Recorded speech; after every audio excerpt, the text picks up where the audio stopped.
What's going on, everyone? It's David, got Smart Fitness. Today we're going to talk about something that I didn't really think I needed to talk about ever, and that is detox diets. Why did I think I never needed to talk about this? Because let's be honest, any commonplace logical person would realize that such diets are not really going to work long term or short term. Yeah, you might feel like you're doing something, but physiologically you're really not making that big of a change. However, scrolling through Instagram, I've noticed that there's several Instagram models, we'll call them, who constantly and consistently are posting about these fit teas, these detox pills, these detox this, detox that. And quite frankly, the amount of people on there that believe it and buy it, it's quite astounding. So, sure enough, we got detox diets.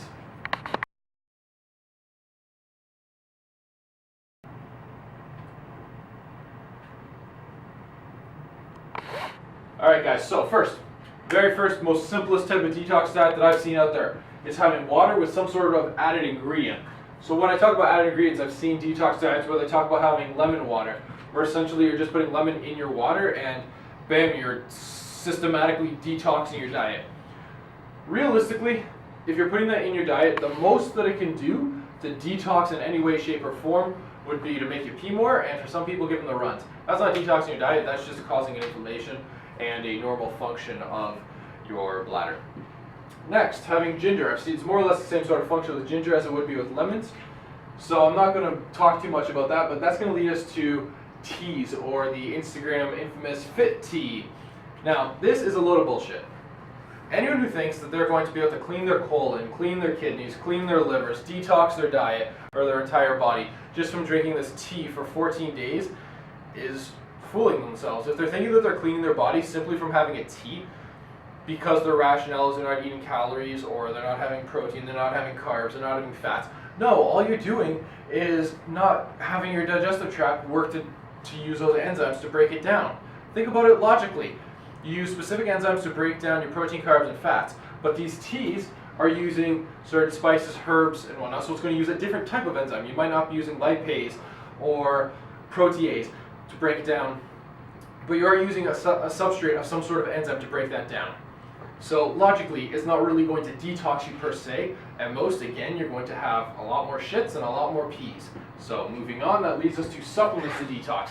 I've seen people talk about milk thistle and vitamin C, spirulina, and greens, the superfood to supposedly detox. But all four of these, let's break them down. So milk thistle is a vitamin that is a supplement rather, not a vitamin, that you can take as either a liquid or a pill in some instances. And what its claim is it's going to detox your colon and help to detox your kidneys. Does it actually do this?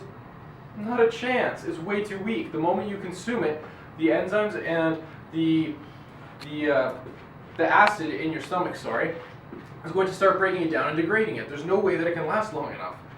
Same thing with vitamin C. Vitamin C is a water-soluble vitamin.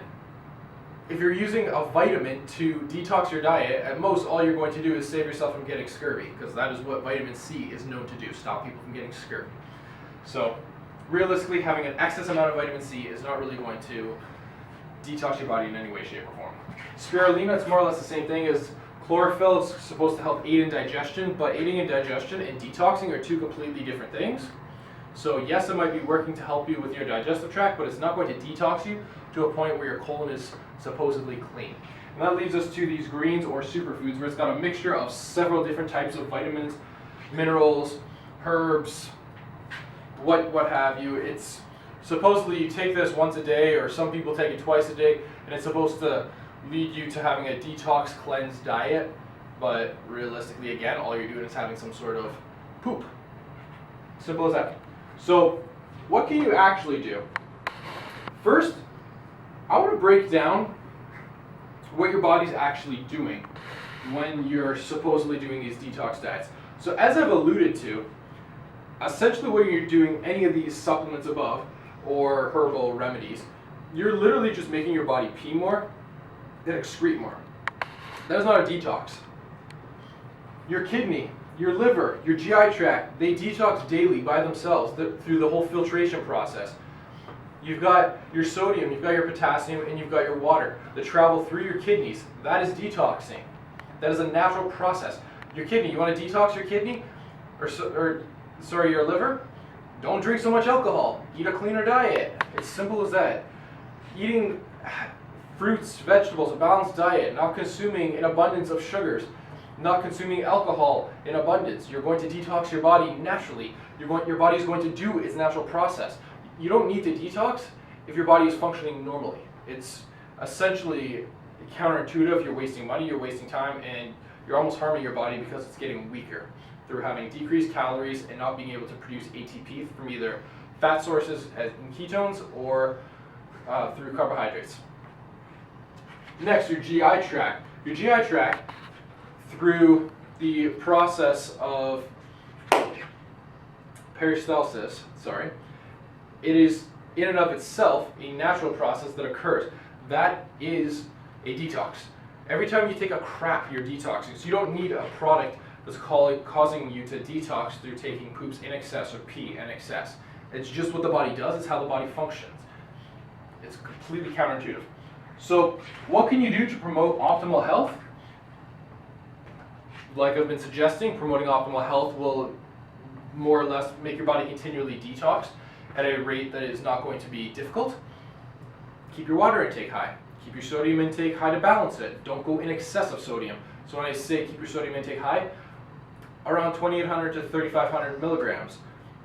If you keep your potassium levels high, the whole purpose of sodium is to stimulate muscular transactions. But in order to stimulate that, you need to have